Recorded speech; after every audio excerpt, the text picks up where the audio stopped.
Unpacking the Secrets of Social Selling and Hospitality. I've invited Aaron Coulson on from Travelmation to talk about what social selling is and how does it differentiate from traditional sales, what are his key components for an effective strategy, and what's a tip that you can do right today to get started in social selling to improve your game in 2024. Check this out.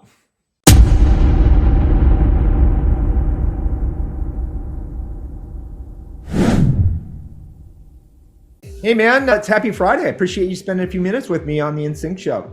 Yes, absolutely, Cory. Thanks for having me. Excited.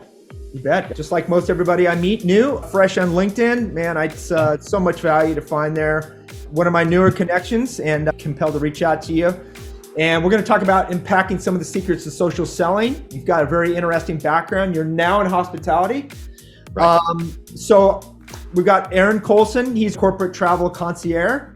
And he brings an interesting perspective because he was formerly in tech, sales, in B2B, and a former HubSpot team member. So welcome. Thank you. Excited. Awesome. Still a lot of questions about inbound, what social selling is all about, a lot of misconceptions. So I thought you could bring a little context to your former life, where we're at now, and why you feel really excited about. In fact, I'm going to ask you a little bit more about the illustration, but you did a really amazing illustration regarding an example on social selling on somebody regarding your new services. So I'm going to ask you a little bit more about that. So in the most simplistic terms, what is social selling and how does it differ from traditional sales? Yeah, I think that's the question of the moment. I think when I think about traditional sales, it's hand me the phone book. If you can find one, go to Google and start to just randomly call people that you think are in your demographic.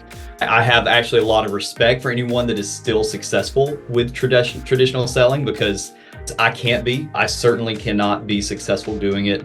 I think anybody that's been in sales for any length of time, you've sold things you're passionate about and you've sold things you're not passionate about.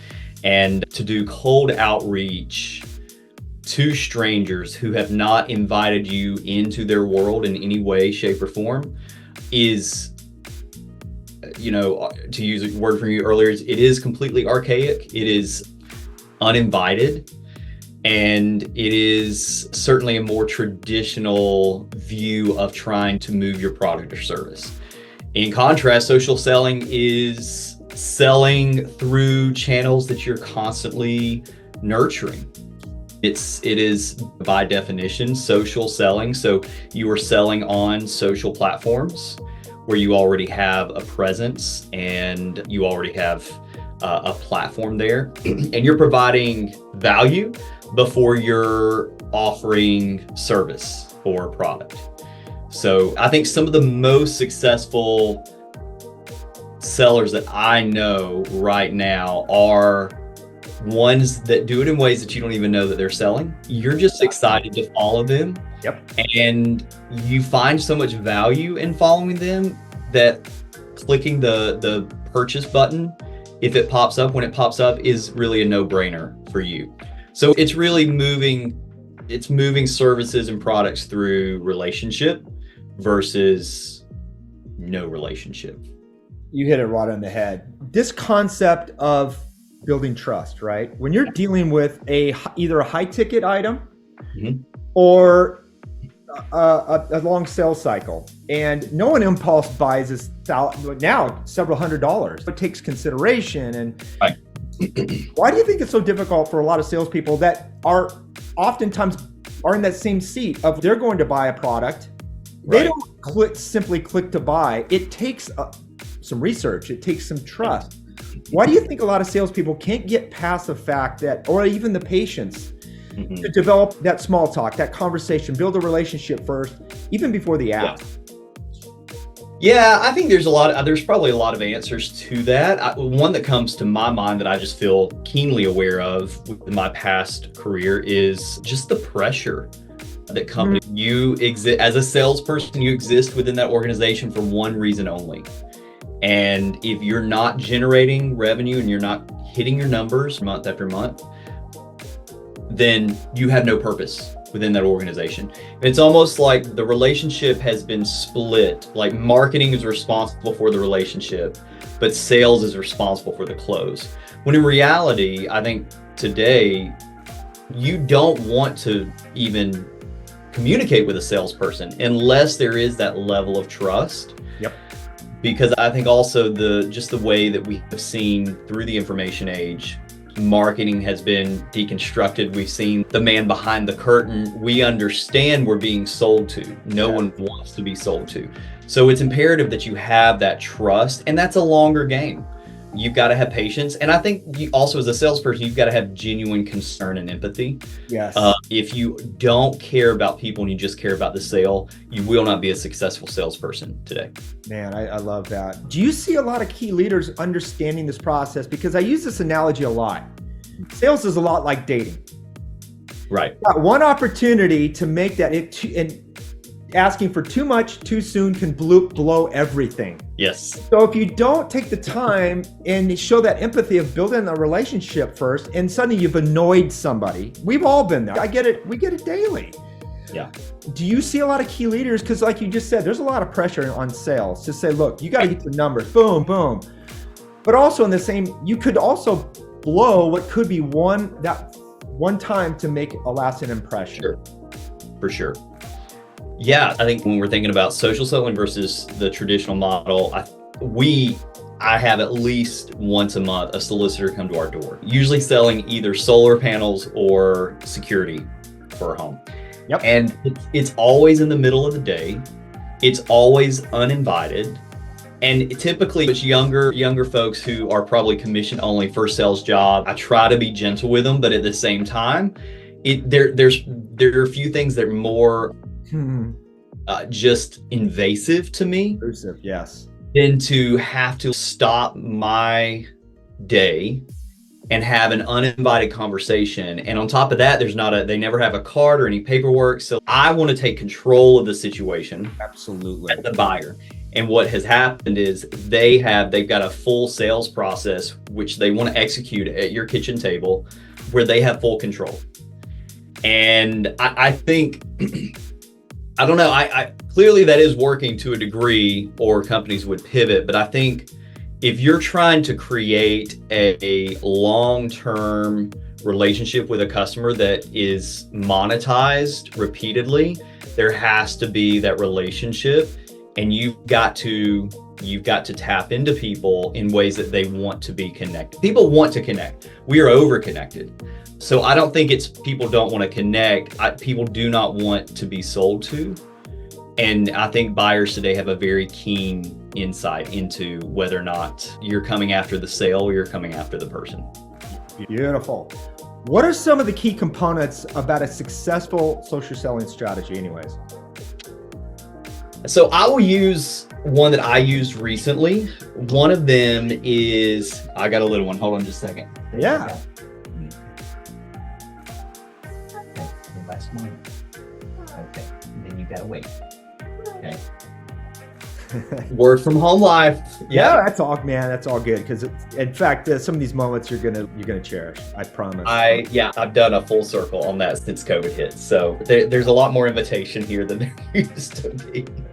I'll use one that has worked for me really well recently. We're all LinkedIn, and we all get these like out of the blue, completely impersonal pitches via a direct message. And you can tell the person never even looked at your profile, because it's like, hey, you look like somebody who would love to run your own life insurance business. I'm like, how? I don't know where you got that. It's amazing. It's amazing you saw that.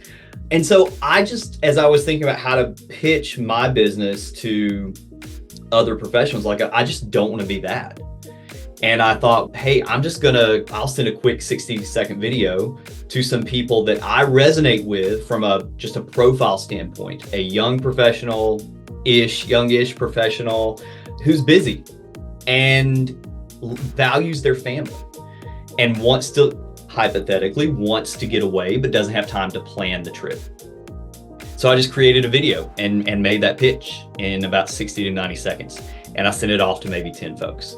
And it so happened that one of those happened to be a fairly significant sales influencer. One of those that you're like, they're not even going to see this. They'll never even respond. And lo and behold, he and I are on the phone the next morning talking about a trip to Mexico for his family. That for me, I think, reaffirmed that it doesn't matter how many followers, it doesn't matter how many connections, like people, if you can bring value to someone and you can do it genuinely, you've got an opportunity. Absolutely. And I'm assuming it's the one that I posted, correct? It is. Yes. Okay. Yes. Which was beautiful. That was a wonderful illustration. And you're right. You're absolutely right. That personalization and being in B2B, if you can take the time to do that, the little extra work of building that relationship, and especially now, there's AI this, Chat GPT for this. Everybody's got a hack for this. We're swinging the pendulum back to, hey, look, let's a little bit of personalization and put time and effort into the one-on-one face-to-face. That is going to get you a lot more dividends that pay off down the road. Absolutely. Absolutely. Yeah. You said between AI, between all the social platforms we're on, we are inundated. We are well over inundated with information. And one thing that cuts through that beautifully is authenticity. Absolutely. Because most of it, the vast majority of it, is even the profiles that people curate online are not authentic. So if you can if you can cut through that noise with authenticity, you've got a real opportunity, I think, there. I love that. Based on that example that you just mentioned to me, so can you explain a little bit more of how because obviously you sold Darren. Yeah. I'd love to hear how that transpired and how you ended up actually getting him to say yes. Actually, Aaron, this is awesome. Let's do it. Yeah, absolutely. First, I wanted to come across in a way that was genuine and authentic and didn't look like a copy-paste blast that I was sending out to a ton of people. Especially for someone like Darren, if he had his eyes on anything I was going to do, I wanted to make sure that it was authentic and that it was personalized. So that would be the second thing, is that it was personalized. Now, I don't know Darren personally. I know Darren like most people know Darren, like most people know me and you on LinkedIn, is just from what we see on LinkedIn. What I did know about Darren is he and I are fairly similar in age. He and I both have small kids. He and I are both professionals. And Darren is wildly successful. And so I am projecting onto him that, hey, I am sure he would love to get away with his family, as we all do every year. But he probably doesn't have the 8, 10, 12, 20 hours it takes to research, plan, and book. And I came at it from that angle.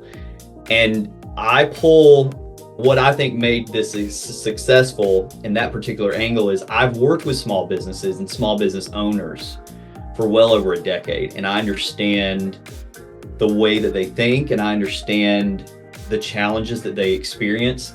And one of them is just a sheer shortage of time. An abundance of ideas, shortage of time. How can I step into that and make their life a little easier? And on top of that, create an experience for them that's going to be, lifelong memories for them and their family. And so that's the particular angle that I went with Darren was, hey, ultimately, most of us are going to take trips in 2024. And just from what I'm seeing, I'm sure you may not have the time to book it. And so let me help. How can I help?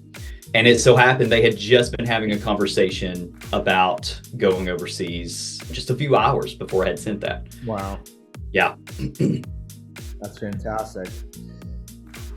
Busy hospitality sales person that is absolutely overwhelmed right now, doing what they inundated with a lot of inbound RFP process, doesn't know exactly how to start in a new strategy. Say they're spinning the wheels, they're not getting the response, or they're off to a shaky start this year. What's one tip that you could say, hey, look, this is the best where you get the most value with the least amount of expertise or effort jumping into social selling? Yeah. I would say find the sweet spot where you're so passionate about what you're pitching, you would do it for free. Beautiful. I think that is, again, connects to the authenticity, the personalization. 24 is going to be a banner year for travel. They are projecting us to exceed travel sales from pre-pandemic levels. Cruise lines are already booking up entire ships before this year has even started. The potential is there, the opportunity is there. It's a question between, am I going to do it myself, or am I going to use someone to do it? And I think most people don't even know travel agents still exist. I think the concept is a bit archaic. And so I think social selling is a great way. That's why LinkedIn is my one and only. All my eggs are in the LinkedIn basket, because I think there's such a huge need there with professionals that isn't being tapped into. And having worked with professionals for so long, I know how busy they are, and this is a way to make their life easier. So how can you step in and make someone's life easier? And how would you do it in a way that you would do it for free if they let you? I think that's the sweet spot, but the opportunity is there without a doubt. Awesome. I loved your finding Darren, and I'm not exactly sure if this would be part of the prospecting process. I hadn't thought about this, but it is a very interesting and very personal way to create a short list for you. Match yourself up with like-minded people that are similar in age, family structure, maybe even beliefs, right? That have, so it's easy to make that one-on-one connection. It takes a little bit of work to do that, but I love that process, especially I would say too, I had been off of social media for almost 10 years. Wow. And then I stepped back into social media just within the last 6 months. Now, I had been on LinkedIn, but I didn't really consider that like social media. It is in a lot of ways, but absolutely. Facebook, Twitter, all of that, I was gone. Good for you. It was good for many reasons. So I think it would be a bit inauthentic for me to step into Facebook and just start selling, because obviously I don't have the followers, but I would have to reacclimate to the platform. The way Darren came up, it was not like, how do I find, Darren was like one of 10. I didn't go after him because of the number of followers. I went after him because I'm on LinkedIn every day. I see his stuff a lot. He's just in my feed a lot. And so I think targeting those that like the algorithm has worked in such a way that it gives you more voices than others, those might be warmer leads for you than others. If you're trying to sync up profiles, demographic, family, things of that nature, because clearly they do things that interest you and you do things that interest them, that could be a good way to more authentically connect with certain people over others as well. Oh, okay, nice. Love that. That's great. So Aaron, this has been fantastic. What are you up to? What can you share us a little bit about what you are at Corporate Travel Concierge, and where can people find you? Absolutely. So I am a travel agent with a company called Travelmation, and you can find me on LinkedIn, linkedin.com, Aaron Coulson. What I specialize in particular is helping professionals never waste PTO again. I think that's a cardinal sin in my book. And I have had friends for years say they had PTO, they never used it from last year, and it just blows my mind. I want to help people never waste PTO again and create incredible experiences that are completely turnkey. So that is where you can find me, and that's the value that I can bring for any of your listeners. Beautiful, beautiful. Thank you. Appreciate it. Thanks for spending a few minutes with me, and can't wait to have a follow-up conversation with you, man. Awesome. Thanks, Cory.